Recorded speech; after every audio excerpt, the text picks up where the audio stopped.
So the chances are you've seen or heard of Lilly Tino. Lilly Tino is a trans creator who has kind of grown to infamousy via the use of rage bait and controversy after controversy. Whether it's talking about getting her cake pops removed via surgery at Disneyland in front of a plethora of children. And if I wanted to use my cake pop stick and turn it into a donut. It's speculating the fact that Kurt Cobain was most likely trans. And people really dislike her. And the unfortunate situation about the Lilly Tino hate is that because people hate her, it's been a really unfortunate situation for the trans community as a whole, as she's now kind of become the scapegoat for trans hate-fueled rhetoric and causing a lot of damage for the trans community as a whole. For Lilly Tino, it has genuinely been bad situation to bad situation, and she never seems to really learn from her mistakes, which is why we're here today. After receiving a lot of criticism for some of the stuff she has done in the past few months, she has finally kind of responded to some of it. So today I thought we'd go over some of the situations she's been in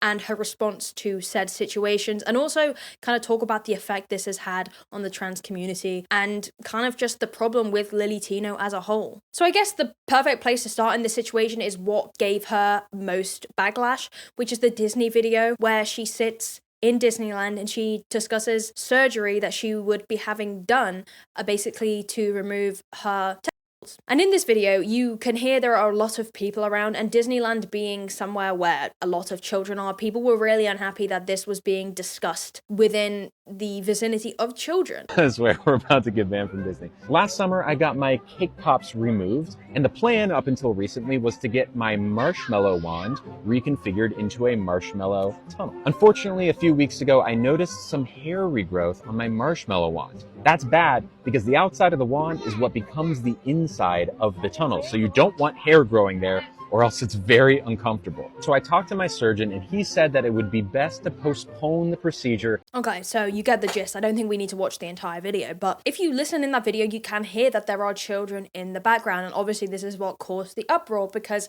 Lilly is discussing something to do with genitals and people are saying, this does not need to be done in public. Now, to take, I guess, a more nuanced stance on this, I do agree that this is not appropriate to be doing in front of children. So I think it's really important that when we're criticizing this, we criticize the fact that the content subject matter is to do with genitals and maybe not the most appropriate thing to be doing and talking about around children. I do understand the argument that some people have of, well, you know, they're not really going to understand. But what I would say is, isn't the whole point of kind of dumbing down the genitals to like cake parts to help you understand? Also, I understand it's to kind of get around TikTok TOS, but also I thought part of it was to be like, oh, this is the wand representing the penis and this is the cake pops representing the balls. Like, I thought this was to kind of minimize it so anyone can understand. So I guess it's kind of contradictory to say, well, people won't understand because she's using code words, but I don't know. It depends what age we're talking about here. I think some children would be able to understand, and granted, maybe very young kids won't, but I feel like it's just the fact that you're talking about genitals at Disneyland. And also what a lot of people are saying is you could talk about this anywhere else. So I feel like the fact that she is doing it in Disneyland is almost part of the rage bait, which is quite damaging when you think about the hate that this is going to receive. When we already have this massive discourse that people believe that trans issues and stuff shouldn't be spoken about in front of kids, that's why it kind of does seem like rage bait. I'm not saying myself that that's what I believe, but you can understand why this is going to cause uproar from people, especially people who believe that trans issues shouldn't be spoken about in front of children, full stop. But in fairness to Lilly, I have to be fair. I do think a lot of the hate that she is getting is because she is trans. Not all of it. I do believe that this is inappropriate, but I feel like people are focusing on the wrong thing. I mean, if you look at the comment section, people are just being straight up transphobic, and you know, other trans people that are going to see this are just going to be like, thank you, Lilly. Thank you. That's really helpful. And in my previous video I did about this, I actually spoke about how I found it was weird that she used the terms cake pops and stuff, and I hadn't really considered properly that that was a lot of the time, I think, to get out of the way of, you know, saying balls and because obviously that's going to get taken down on TikTok and she has to make money. So I have kind of been opened up to that idea, which does make a lot more sense. But still, in Disneyland, it's just like there's a time and a place, and it is rage bait content, especially when people can then say that you're being inappropriate around children, which obviously transphobic people are going to jump on the opportunity to do. But regardless, I think most people can agree that it's maybe not the best place to do, and that there is a place and a time, because I do believe that the content she is doing is actually informative. Before I saw this, I didn't even realize that this was like how it works. I didn't know all these things, and I do think it's genuinely important. I think education is important for people. So she didn't a reply, so I thought we'd have a look at that and critique it, because from what I've heard, a lot of her responses are very kind of narcissistic, and she is very much centered around not taking any responsibility or even acknowledging why people might be upset. You know, if you want to double down on the fact you think you did nothing wrong, I can kind of respect that a little bit more than almost just saying and doing nothing and just being like, yeah, no, it's a you problem. Similarly to how Elphaba kind of always manages to detract from the main issue by saying, oh, this is just because I'm trans. And although, like I said, I believe that is an element, I don't think that is always a card that you can play, unfortunately.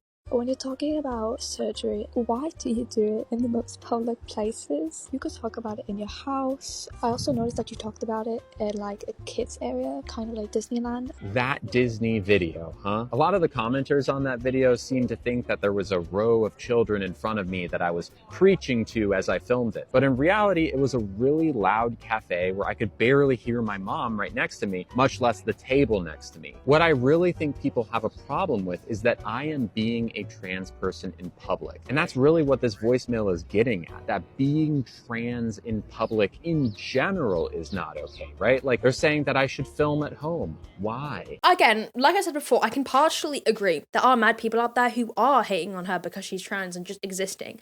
They are transphobes and they are horrible people, but I don't honestly think that's what that girl was saying. I think what she's saying is that, why do you feel the need to do it in public? And I don't think that that necessarily is saying trans people shouldn't just exist and shouldn't discuss their problems in public. I think there is a time and a place to talk about it in public. There is no reason why trans people should feel like they can't talk about their lives when, you know, non-trans people talk about their lives in public. But I think what you have to remember is that, for example, if I was going to have surgery done to my vagina, say I was going to have a labiaplasty, I wouldn't discuss that in Disneyland in front of children. Even if I was kind of replacing certain words, I guess there is just a time and a place.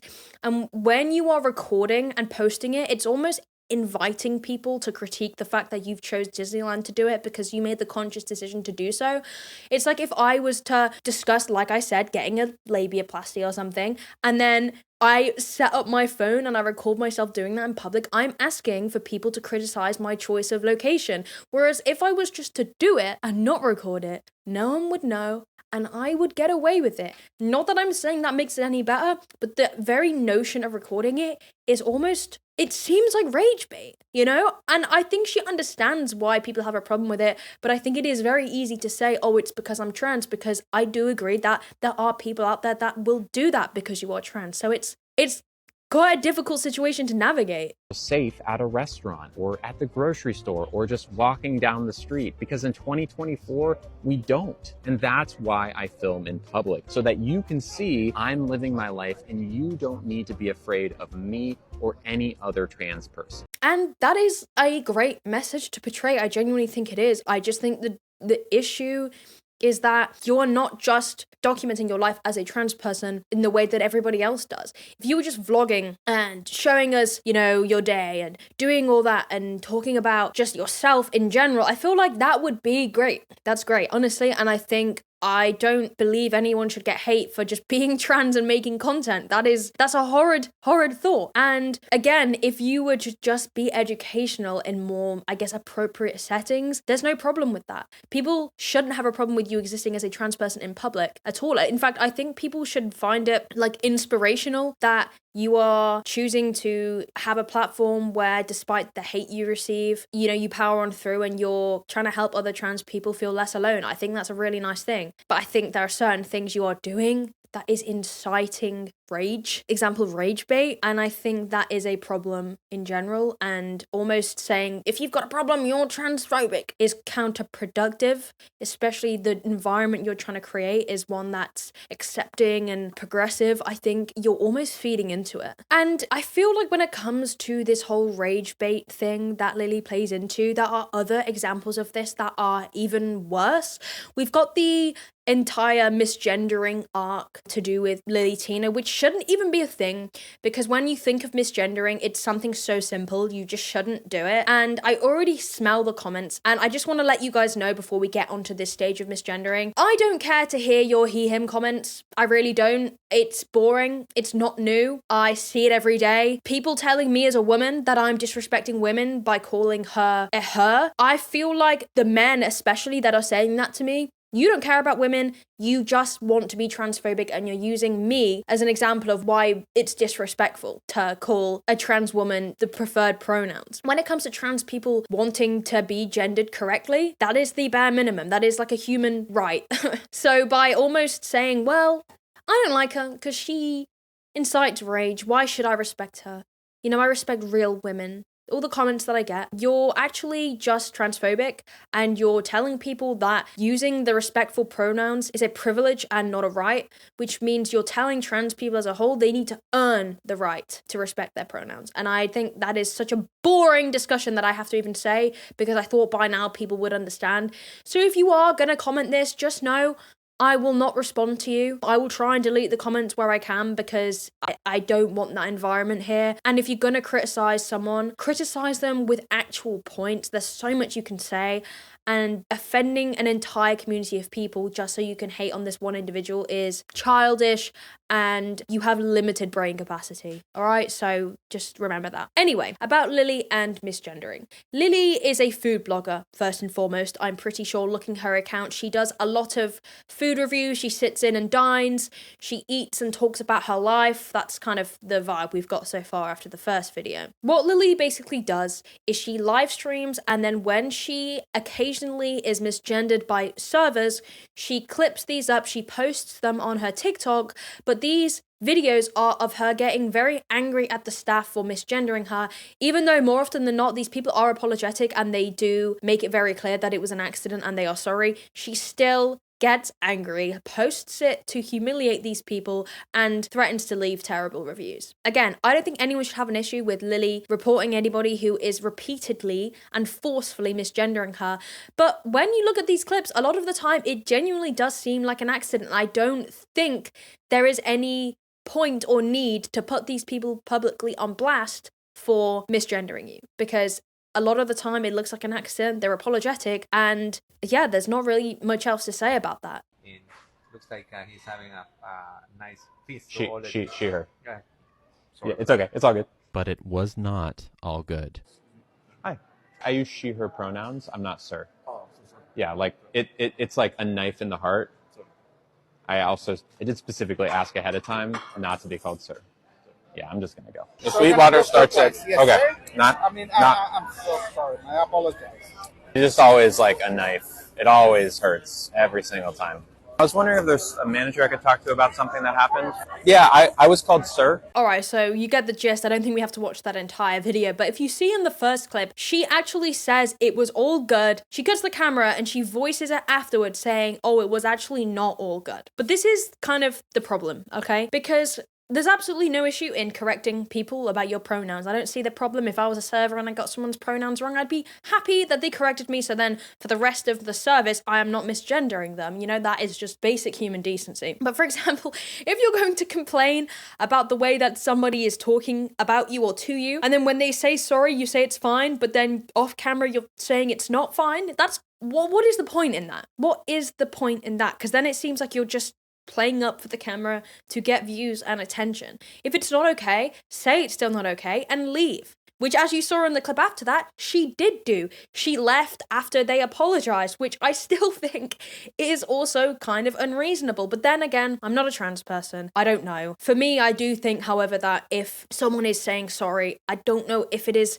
that important to leave when it was a first time accident for that server. And I don't know, that would make me feel pretty terrible if I accidentally misgendered someone once and they left, especially knowing that Lilly does then like to leave reviews. That's just not a very nice and considerate thing to do. And when it comes to Lilly talking about educating people and creating a better environment for trans people, I feel like this is the worst way to do it, especially posting this online to just show people that you have a very short fuse when it comes to tolerance, and that is what you're all about building. Again, I don't think trans people owe anybody severe amounts of patience. I think there is a limit, there's a cutoff point for sure. But I feel like this situation is just, like having a compilation of times you were misgendered does kind of seem like you are rage baiting a little bit here, you know? Especially when putting this online. I know this is terrible to say, but it is literally inciting people to come over and do the same in your comment section. I'm not saying that's a good thing, I'm not saying that's mature or correct, but knowing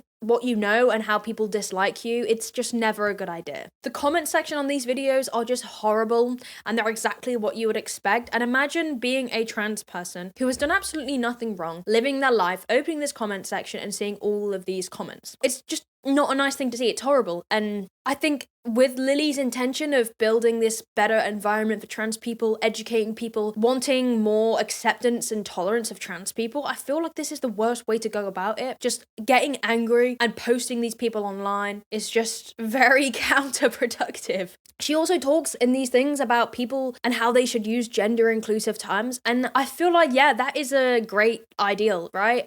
I've worked in customer service for years and years and years. And looking back, I don't think I really used gender neutral terms, but that's just mainly because that was back then and that wasn't like a thing that was expected of us. We weren't trained to do that. And obviously over the years, we've kind of gathered that that is probably the safest and best thing to do. But I feel like in reality, unfortunately, you're not gonna get every adult on board with using gender neutral terms. Like, it's a utopia, right? That would be great, but it's just not realistic.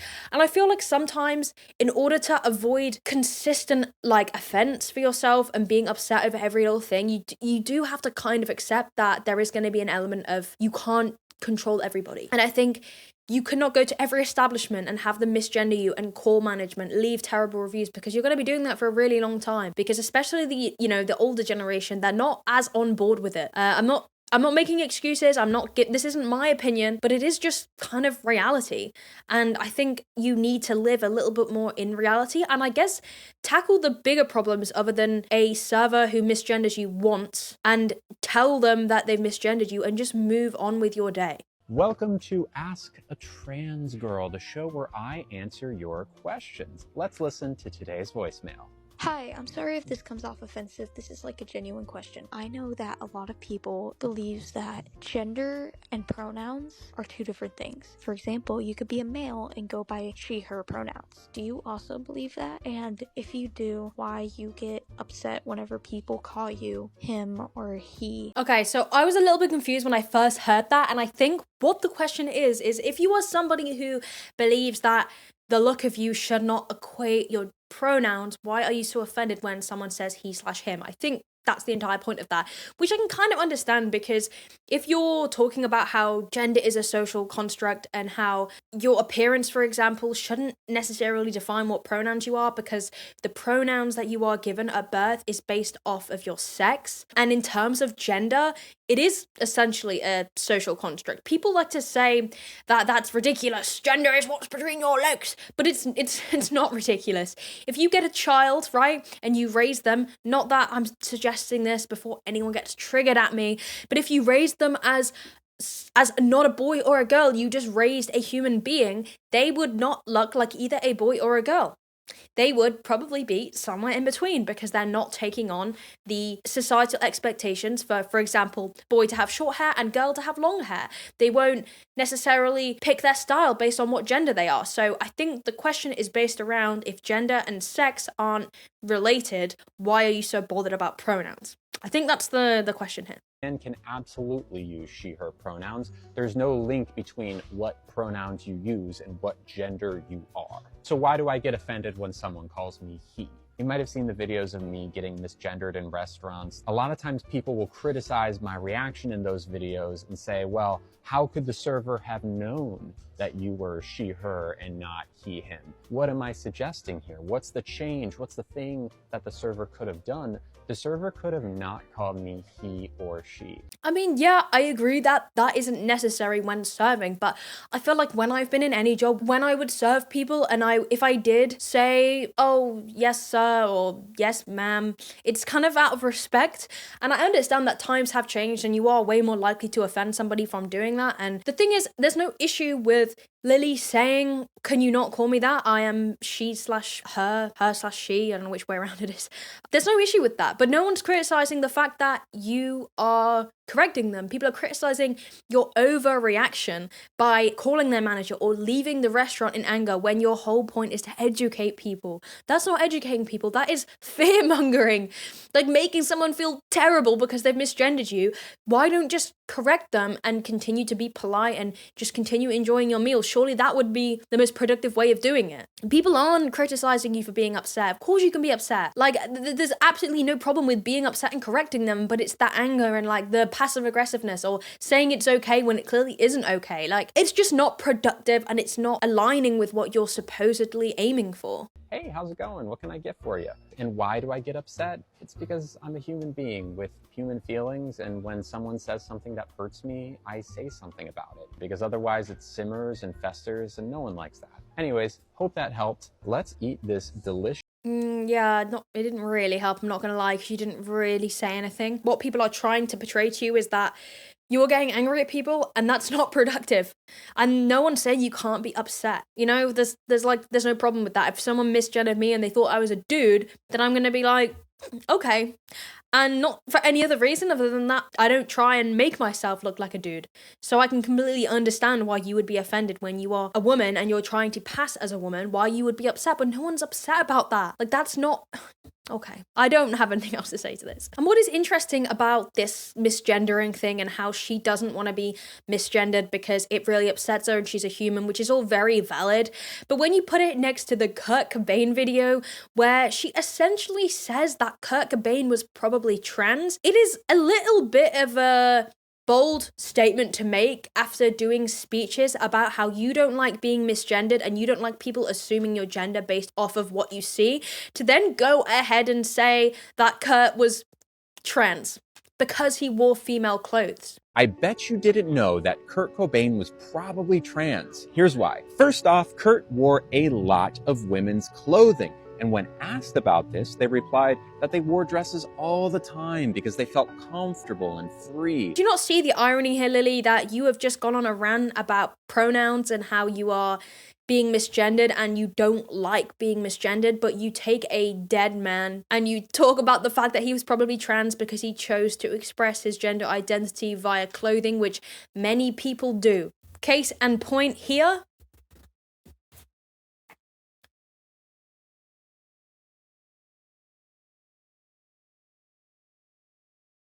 What I'm wearing right now is not particularly feminine. I'm wearing these long ass jorts and this jumper that looks like a granddad jumper, okay? And the reason I like to wear quite masculine clothing sometimes is because some days I feel more masculine and I don't feel like being feminine. Does that make me trans?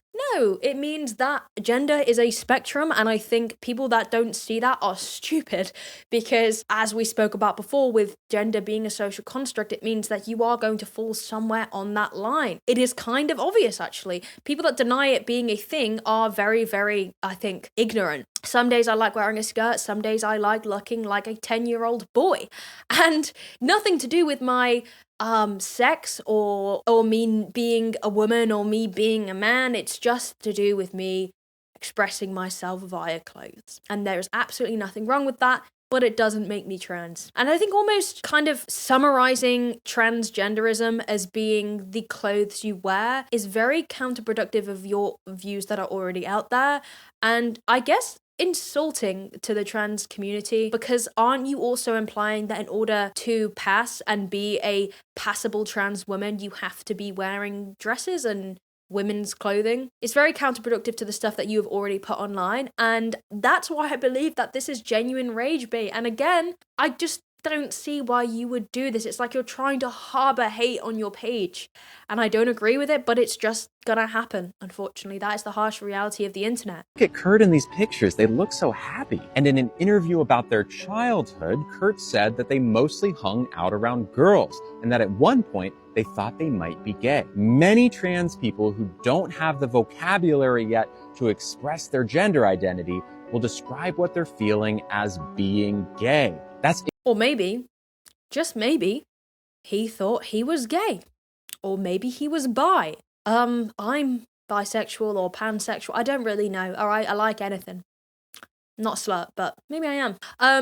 And when I was younger, I guess I didn't know how to describe that. Or I don't know what I thought about it. But I definitely never thought that I was trans. And again, I'm not saying it's not a possibility. And I don't think anyone would care if Kurt Cobain was trans or not. No one's bothered.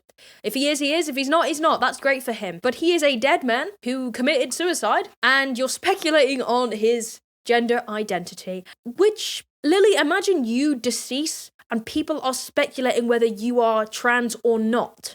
Can you see why that is perhaps insensitive and ironic coming from you? I just think in general that's very backwards thinking. It's not the biggest deal in the world, in fairness, but just the rage bait is wild here. exactly what I did in middle school. Kurt is also quoted as saying that they identify more with the feminine than with the masculine. This is clear proof that Kurt did not identify with the gender they were assigned at birth. And the most convincing evidence that Kurt was trans was in an early version of Nirvana's All Apologies lyrics, where Kurt wrote, "Let me grow some."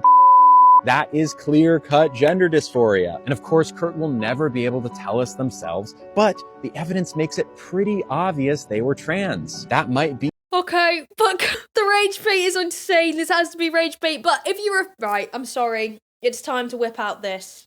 You can't see it. It's backwards, okay? And this.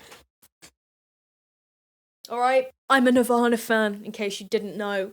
And Nirvana, in general, were known for their nonsensical lyrics that even they said they don't know what it means. In an interview in 1993, Kurt Cobain says that his lyrics have no meaning. So Kurt Cobain himself actually did say that he had no purposeful meanings to his song. Now, I understand that that isn't necessarily the case, because if you listen to a lot of his music, there is some very evident meaning. And actually, I think it is believed that Kurt didn't give himself enough credit for his job as a lyricist. I don't know the word. That Kurt didn't give himself enough credit as a songwriter. But my point is, he himself said he didn't put meaning purposefully into his songs. So I think it's great, I guess, to think about what his lyrics may mean, but that is not evidence whatsoever. I just don't think you can take that lyric about him saying he wants to grow breasts and take it as him saying, yeah, I'm trans. Especially when he himself said that he had no set meaning to his songs. I feel like if he was trying to portray a certain point, maybe he would say that. I don't know. Again, I feel like the best thing about music is you can take what you want from it. And I think that is something to remember when Lilly is talking about this, because Lilly, being a trans person, is obviously going to try and identify with other people. So I feel like it's not a big, huge deal to maybe see a lyric like that and be happy about it and, I guess, in your head speculate. But to come online and be like, oh, they were trans, here's the evidence, is just not a good idea. It's just not a good idea, and it's against everything that you've already spoke about. So she did actually respond to this. Of course she did. It was something that went very viral because people were upset about it. So let's look at the response. This is my comment. You ready? People are very upset about the Kurt Cobain video. I know. I stand by the video. I made it because it is something that I was thinking about a lot. And yeah, I am surprised by the reaction. I think a lot of it has to do with people being... So a lot of the criticism is that, oh, Kurt Cobain is disrespectful, right? There's nothing disrespectful about it. I think it would be pretty cool if Kurt Cobain was trans. Again, you're twisting what people are saying. No one's saying that it's disrespectful to think that somebody was trans. No one's saying that it's disrespectful that he might have been trans. Like, no one's hating on the fact that Kurt could have been trans. People are saying it's disrespectful to make a video where you declare that there is enough evidence to suggest that they are trans. You implied heavily that Kurt was trans and that the evidence is very, very strong when the evidence is not strong. And people were also offended that you have the audacity to come on every other video and talk about how you hate being misgendered and you hate people speculating about your gender, but then you do the exact same thing to a person who can't even reply. You do it about a dead person. So I think people are kind of offended at your hypocrisy, rather than the idea that someone was trans. Because you can't just boil it down to people hating trans people in this certain specific scenario, because that's not what it's about. Because, we assume that people are cis every single day. There's nothing bad about that. Also, nothing bad about assuming people are trans. There's really, a lot of people are attaching a value judgment to the idea of being trans when there isn't one. The intent of the video was to recontextualize or maybe offer an alternate reading of someone who is no longer with us, and maybe why they're no longer with us, or a part about them that might add extra interesting context to who they are or were. The fact that they are deceased is the only reason I made that video, because it would not be respectful to speculate on a living person's gender. Okay, so her get out card of why she can be a hypocrite is because she's alive and Kurt isn't. I actually think it's more disrespectful to speculate on a dead person's gender. I think it is. Because what I'm kind of getting from here is that she's maybe saying that part of the reason Kurt is no longer here is because he was trans, and maybe that's what fueled a lot of the problems in his life. Maybe, or maybe not. We don't know, because he is dead. We don't know what happened to Kurt as well. We think that he committed suicide, but we don't know. And you trying to push a narrative on something that even now we're not 100% certain on is weird. And it's going to induce hate on your page. And I don't even fucking know anymore. This is barely a response. Like, I don't know what to say to this. She's not even sorry. What is this? Because then that can lead to like real life consequences of someone either getting outed or, what have you. But Kurt Cobain's gone. They are no longer with us. It's not hurting anyone to speculate at all. So if you think that it's disrespectful, I'd ask you to look inside and say, why is it disrespectful? Okay. Let's reverse the roles here. Okay.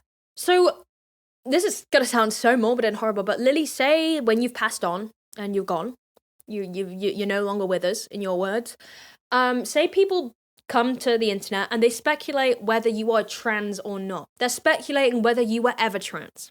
They're speculating whether it's an act and it's not true, and you were just scared to really be yourself, so you were almost pretending to be trans. I know it's ridiculous, right? It's ridiculous. See the disrespect? You saying that it's not offensive to speculate whether a cis person was trans or not when they're gone is no different to speculating whether a trans person was actually just cis. Is that the right phrase? I don't know.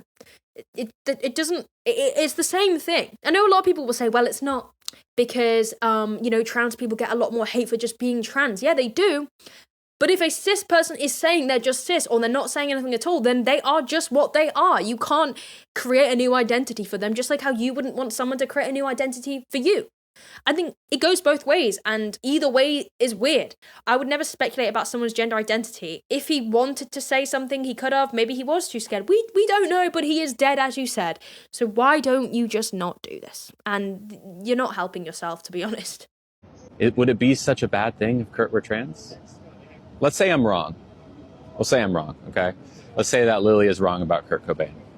Okay, then what? Who's been hurt here? Nobody. Let's say I'm right. Then that offers another interesting layer of someone who was going through something. Okay, but you will never know, because as you just established, he's dead. So what is the purpose of this? What is the purpose of this? And also, just listen to the irony and the stupidity of this. You're talking about how the speculation hurts nobody. This is just wildly, wildly hypocritical. And when you're full of hypocrisy, it's going to incite even more hate. And, And don't get me wrong, it's not the biggest deal, right? It's not crazy. And I think people using this, for example, to get extremely transphobic is dumb. It's not that deep. But at the same time, when you talk about wanting to create an environment that's safe and educational for trans people, doing stuff like this, which you know is going to upset and anger people, whether you think that's justified or not, is going to create an unhealthy environment in your comment section, which is very counterproductive of your whole brand and what you're trying to achieve. And I also want to say that I think when it comes to speculating on Kurt Cobain, if you were a cisgendered person talking about their suspicions that Kurt may have been a trans person, I fully believe that people still would disagree with you. Yes, the hate they may receive would be a little less. I can agree with you on that. But I think I would still disagree. Anyone would. I don't care whether you're trans or not trans. Speculating the gender of someone who's dead seems pointless. Maybe if you want to just think about that and read into lyrics and kind of maybe find solace in people's lyrics, there's nothing wrong with that at all. But the way you went about it and the way you brought it to the internet and the way you said it as fact is inevitably going to cause some annoyance. Okay, so another thing that I wanted to talk about that is a little bit more serious that I'm not really, I guess, sure about the ins and outs of, but a creator called Cobain basically made a video accusing Lilly of sexual harassment after Tino basically proposed that they fly to the US together and do OF content. Because if you didn't know, Lilly also does OF and Colleen also does OF. Insistent on wanting me to get to the US ASAP so we could meet together. She really wanted to know the nitty-gritty of why I couldn't currently come to the US. Meanwhile, I'm just wondering, why is she so urgent about this? Then she just pops out with a bait and switch of, oh, I wanted to actually go to Las Vegas to do OF content together. My wife is sitting literally right next to me. Lilly is fully aware of my wife JC and how we're together and how we're monogamous. I never hinted to Lilly that I was interested in anything like that, and I'm wondering why she assumed I would just agree to it immediately. Yeah, so if what Colleen is saying is true here, that is strange. I feel like both being content creators, being vague to begin with, saying that you want to do content together, does not necessarily mean that you are going to do OF content. As Colleen goes on to talk about, OF content collabs are done in a really, really official way to avoid these kind of things happening. There are many things that could go wrong with just suggesting an OF collab and then going with it. But the thing is with this is that it seems as if Lilly wasn't even going to tell her to begin with, and she was trying to get her to fly over to then do content. Because when she was so adamant about not being able to do it, because as Colleen explains, she hasn't got a visa that can allow her to fly to the US at the moment, she then, after trying, says, oh, we were going to do OF content. As if that was meant to encourage her further. And what Colleen is saying here is that she never gave any indication and that it was a really weird situation that Lilly kind of sprung upon her. And I feel like this feeds into the idea that Lilly is kind of fetishizing the trans community, and this is something that a lot of people believe. And I feel like this does look like the case when you have a situation where she is kind of very firmly trying to get another trans creator to do OF content with her. And to begin with, didn't even suggest it being OF content. She just said content, which is very, very vague. It would be like, I have some friends that do OF. It would be like if they wanted to collab with me and then they were like, oh, no, I mean OF content. I'd be like, okay. Weren't an issue, because no, I would not have agreed to that under any circumstances. We didn't have that kind of relationship at all, me and Lilly. So after our call, I'm just sitting there very exhausted, wondering, why do I feel so bothered right now? And I think about it over and over and over again. And I asked JC, did Lilly just sexually harass me? It's like, I don't know. Like, if I could get you to imagine this, it's like if you had a coworker and they just randomly ask this to you. That's how it feels. It's very inappropriate. And listen, I have an OF too, and I have plenty of friends that have OFs too.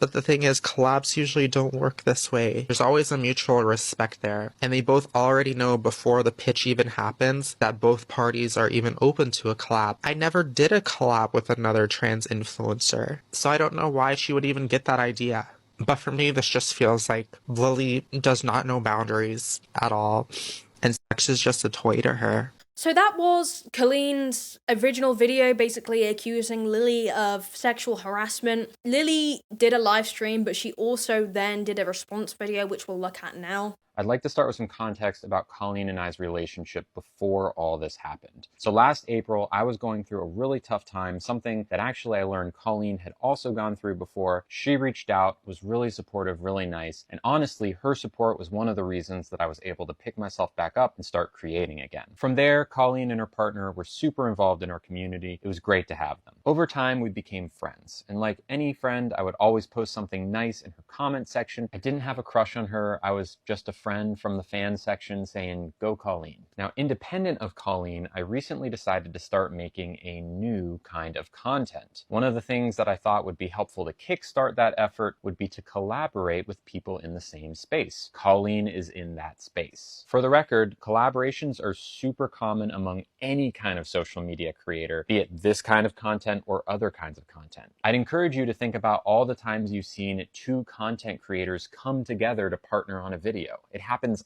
Okay, but this is so different. Like, yes, people in the same scene collab, but that's not what happened here. You were very insistent that she comes to the US to do an OF collab.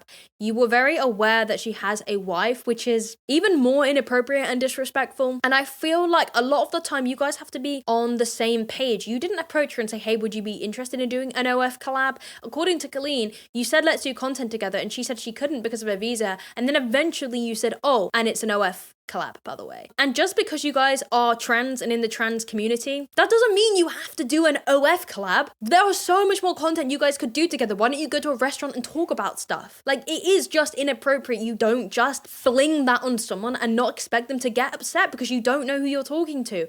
Her doing an OF is so separate to you guys being friends. Like you said, you started doing OF way after. So it's so demanding and almost just, I don't even know the word. It's just embarrassing that you would think just because she does OF, she's going to want to collab with you. It's entitled and weird. And I don't really blame her for being upset because, like I said, I have friends that do OF. If they suddenly turn to me and were like, "You want to do a collab?" I'd be like, "The fuck?" All the time. And since I've been wanting to go to Vegas a lot on my own, I figured it would be cool, two birds with one stone, get a couple friends, go down, do fun stuff, and also make it a little more worth our while, do some collaboration on content. Colleen seemed like a good person to ask because she already does this kind of content for a living, so I didn't think it was an out of left field ask to say, "Hey, this thing that you do for work, I'm starting to do it too. What if we partnered up for a thing?" Not to mention, I thought her content was awesome and I really admired her for it, and I would have loved a chance to collaborate with her. That's not helping your case, I'm not gonna lie. And again, like, just because you admire her content, it doesn't mean she wants to work with you. And it's almost like you're saying that she owes you to work with her just because you admire her content and you respect it, therefore she's likely to do it with you. You weren't as established with OF as she is. You started doing it a lot of the time after, based off what you said, so it really doesn't make sense. I know you're trying to equate it because you're saying we're both trans, we both do OF. That doesn't equal consent to be like, "Yeah, let's do OF together. Let's do it OF now." You don't just proposition everybody you know. And saying to make it worth their while, this is weird. Herself a couple of times over the course of her videos. In the first one, she talks about how we were discussing Las Vegas in the chat before I brought it up to her on the video call. That's not true. And in her second video, she contradicts it by saying that I brought it up to her for the first time on our video call. That's true. On that video call, I said, "Hey, wouldn't it be cool if you, me, and your partner," and by the way, her partner was there for this. It was all three of us. I said, "Wouldn't it be cool if me, you, and your partner had a fun trip to Las Vegas? We'll do the Sphere. I want to go to a Mega Mart, maybe see a couple shows. It'll be super fun. And while we're there, it would be cool for us to film some content because ultimately I'm starting to make more content. I like your content. It would be cool for us to partner." Colleen immediately said, "Actually, I'm monogamous." Now, to be clear, as soon as she said no, I said, "Okay, no problem," and we moved on. Colleen in her videos has made it out to be like I dragged it on, like I was pushing her and pulling her and trying to get her to do. Yeah, but again, I think the problem that Colleen spoke about is that you didn't to begin with say what the content was for, and it does therefore seem a little bit planned out and a bit manipulative. Look, I don't know, okay? And I don't feel like I know enough about the situation to speak on it, but I do think it's inappropriate just to spring that on someone just because of the career that they do. That is like saying that because someone is a doctor, you can be like, "Look, I know you're not at work, man, but just diagnose me right here. Just diagnose me. to tell me what's wrong. Come on, you're a doctor. This is your job. It's a little bit weird, and it's their job, not something that they just decide to do with random friends. Maybe they do, but there is a way to go about it. And hinting at doing content and then eventually dropping that it's OF content is weird. And I guess I would be upset too. Again, I don't know the ins and outs. I'm not gonna give too much of my opinion, but this is just another part of the Lilly iceberg that is not great, and especially leads me to talk about the whole OF thing anyway and the problem that that's already caused. Again, to preface, I agree that Lilly will be getting a lot of hate because she is a trans woman doing OF content, which the comments on this video are vile and disgusting, and if you want to do OF, do OF. That's none of my concern, and quite frankly, I'm not the target audience, so I'm not going to speak on that. But what I would say is this kind of links to an overall problem with Lilly Tino's content. A lot of people are upset at Lilly for this OF thing that she kind of promotes on her TikTok anyway, because if you remember her Miss Rachel video that she did where she broke down what transgenderism means in kind of kid terms by using Miss Rachel, a nursery teacher, TikToker woman, as kind of the bit. She describes what transgender is and what pronouns are in the format of a Miss Rachel video. She dresses as Miss Rachel, she uses Miss Rachel's background, and people were upset about this, and including myself when I first spoke about this and saw it, but I guess I didn't consider why she was doing it. When I first saw it, I thought it was weird and offensive, and then people kind of reminded me that the reason she's doing it is to almost take the mick out of people that don't understand what it means to be transgender, and it's a satirical piece, which I hadn't considered before, and you know what? If that is the case, I can kind of understand that a bit more, but I can also understand why people don't like that. I can understand why people still don't appreciate that, but it's interesting take because I hadn't considered it that way before. So with the argument that Lilly is trying to educate people, she is trying to create an educational space, including for children. If you look at a lot of the clips she's making, she talks about how she wants to be an icon for trans kids to feel safe, etc. People are criticizing the fact that she's promoting her OF in the same space as this because obviously as a child, if you are going to idolize this woman who is doing OF content, I think that is weird. You guys hear my opinion on OF in general, so you know that it doesn't matter whether she's trans or not. Your content that is geared and aimed to be towards children should not be on the same page as promotion for your OF at all, because I'm not saying kids would be signing up to that, I don't know, but it's definitely just not appropriate, full stop. But that's nothing to do with you being trans and everything to do with the fact that it's just weird and inappropriate, and maybe have separate pages. I used to criticize the fact that this type of stuff shouldn't be on TikTok. I've since changed my opinion in some ways because I believe that, in fairness, TikTok is not really a kids app anymore, whether you like to think so or not, and if you're going to criticize Lilly, you've got to criticize everyone. So it's a really weird one with her OF. It's caused a lot of uproar. Yes, I believe some of it is unfair, but the other part of it is that she's trying to create an educational platform that is appropriate for children too. It's not the time and place at all. So that's my say on the matter. Finally, moving on, and a little outro that I want to say. The elephant in the room. This is my second Colleen video, and yes, my other one has disappeared. When I first made this video, was stupid. I had some bigoted views. For example, I actually recall saying on the clip where she talks about how Gwen Stacy was potentially trans, I said verbatim, I don't really think it matters and who cares? Which was a stupidly insensitive thing to say. I don't know why I ever thought that that was a good idea. I have since changed my opinion, and I just wanted to make this so clear because I know some people were upset from that video, and I'm not upset that people were upset because I understand why they would have been. From that video, it wasn't scripted, it wasn't planned. I almost tackled it in the way I would an alphabet video, which doesn't usually go this deep. And it was a lot of bigoted opinions. Papa Gut actually did a video where he criticized me, and all his criticisms were fair. So I just wanted to get that out there. My opinions have changed. I listen to trans people talk about things, and I realized that I was, in fact, not helping any situation and just being hateful like I am in every video, but kind of without exploring the real issues at hand because I hadn't really looked into her that deeply.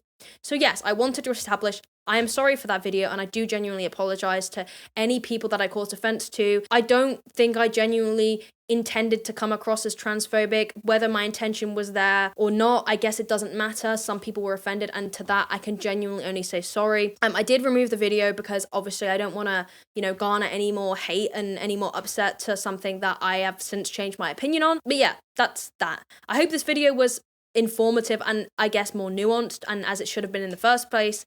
And thank you very much for watching, guys. If you enjoy, please subscribe or don't. I can't make you. Goodbye.